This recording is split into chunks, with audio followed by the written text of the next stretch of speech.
یو کس تپوس کوي چې د پیدایش نه واخله تر مرګه پورې چې د انسان په قسمت کې څه لیکلي هغه ضرور میلاویږي، نو بیا د اسراف لفظ ولې استعمالیږي؟ حالانکه ټول هغه په قسمت کې د انسان په قسمت کې خو بیماریم وي، بیماری دی نه خوښي، د انسان په قسمت کې اکسیډنټ هم وي، اکسیډنټ دی نه خوښي، ځان بچ کوي.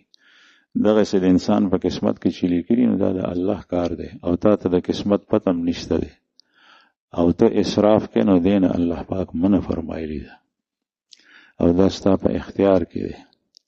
الله جل شانه تا ته ستا قسمت نه دی بیان کړی چې ستا په قسمت کې کفر دی، ستا په قسمت کې معصیت دی او څومره مصائب تکالیف چې دي دا ټول په قسمت کې لیکي، لیکن سړی خوښوي نه.